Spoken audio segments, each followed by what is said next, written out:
नागपुरी मेजवानी चॅनलवर तुमचं खूप मनापासून स्वागत आहे. उन्हाळ्याच्या दिवसांमध्ये आपण पिकलेल्या आंब्यासोबतच कच्ची कैरी देखील खूप आवडीने खातो. कच्ची कैरी थंड असल्यामुळे आपलं उष्माघातापासून रक्षण करते. कैरीमध्ये भरपूर व्हिटॅमिन सी असल्यामुळे रोगप्रतिकार शक्ती वाढवते, पाचन सुधारते, असे अनेक फायदे आहेत कच्च्या कैरीचे. आज मी तुम्हाला कच्च्या कैरीपासून तयार होणारा आणि वर्षभर टिकणारा साखर आंबा दाखवणार आहे. चला मग करूया साखर आंबा. साखर आंबा करण्यासाठी मी थोड्या कमी आंबट असलेल्या कैऱ्या निवडलेल्या आहेत. तुम्ही तोतापुरी कैरी देखील वापरू शकता. कैरी जर कमी आंबट असली तर साखर जास्त वापरावी लागत नाही. सर्वात आधी आपल्याला कैरीची साल काढून टाकायची आहे. कैऱ्या शिलून झाल्या की मग त्या किसून घ्यायच्या आहेत. कैरी किसण्यासाठी आपल्याला थोडी जाड किसणी वापरायची आहे. साधारण इतपत जाडसर किस आपल्याला हवा आहे. आता हा आपण एका भांड्याने मोजून घेणार आहोत. जवळजवळ पाऊण भांडं एवढा आपल्याला किस मिळालेला आहे. आता एका जाडबुडाच्या पातेल्यामध्ये हा किस घालायचा. जेवढा कैरीचा किस आहे तेवढीच आपल्याला साखर घालायची आहे. मी खडी साखर वापरत आहे. तुम्ही साधी साखरही वापरू शकता किंवा गूळही वापरू शकता. जेवढा कैरीचा किस आहे तेवढीच साखर किंवा गूळ घ्यायचा आणि आता हे सगळं छान मिक्स करून घ्यायचं.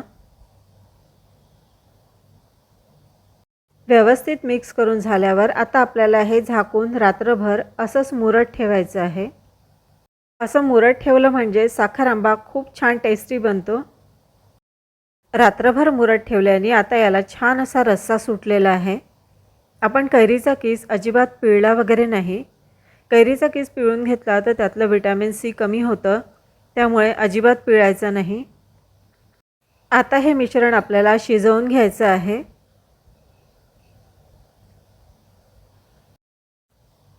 पातेलं गॅसवर ठेवल्यावर याला थोडा वेळ हलवत राहायचं. साखर आंबा शिजवत असताना गॅसची फ्लेम मीडियम राहू द्यायची. 5 ते 7 मिनटं शिजवून घेतल्यावर आता याला छान उकळी आलेली आहे. आता यामध्ये केशर घालायचं आहे. 1 टेबलस्पून एवढ्या गरम पाण्यामध्ये मी थोडंसं केशर 10 ते 15 मिनटं मुरत ठेवलं होतं. केशर घातल्यामुळे साखर आंब्याला छान सुगंध तर येतोच, पण खूप सुंदर असा गोल्डन कलरसुद्धा येतो. हे पूर्णपणे शिजलेलं नाही आहे. याला अजून 5 ते 7 मिनटं आणखी शिजवायची गरज आहे.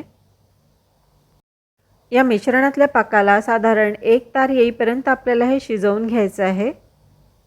साखर आंबा आता जवळजवळ शिजत आलेला आहे. आता याला चेक करून बघूया. तुम्ही बघू शकता याला 1 तार आलेला आहे, म्हणजे हा व्यवस्थित तयार झालेला आहे. साखर आंबा पूर्ण शिजल्यावर यामध्ये थोडीशी चारोळी घालायची. चारोळी घालणं ऑप्शनल आहे, पण साखर आंब्यामध्ये चारोळी खूप छान लागते. शेवटी मी यामध्ये 5-6 लवंगा आणि थोडेसे वेलचीचे दाणे घालत आहे. तुम्ही वेलची कुटून देखील घालू शकता. साखर आंब्यामध्ये लवंग जरूर घालायची. लवंग घातल्यामुळे साखर आंब्याला मुंग्या वगैरे अजिबात लागत नाही. साखर आंबा आता व्यवस्थित शिजलेला आहे. बरणीत भरण्यापूर्वी याला पूर्णपणे थंड करून घ्यायचं. साखर आंबा आपण नुसता देखील खाऊ शकतो, पण पोळीवर पसरवून त्याचा रोल करून तुम्ही मुलांना डब्यात देऊ शकता. किंवा ब्रेडवर असं जॅमसारखं पसरवून खाल्लं तरी देखील खूप छान लागतं. ब्रेड जर तुम्ही बटर लावून भाजून घेतलेली असेल तर आणखीनच छान टेस्ट येते. या साखर आंब्याला फ्रीजमध्ये वगैरे ठेवायची अजिबात गरज नाही. बाहेरच हा छान वर्षभर टिकतो. तेव्हा जरूर करून बघा असं साखर आंबा, म्हणजे वर्षभरात तुम्हाला केव्हाही कैरीची चव चाखता येईल. रेसिपी आवडली तर कॉमेंट जरूर करा. पुन्हा भेटूया नव्या रेसिपीसह. तोपर्यंत गुड बाय.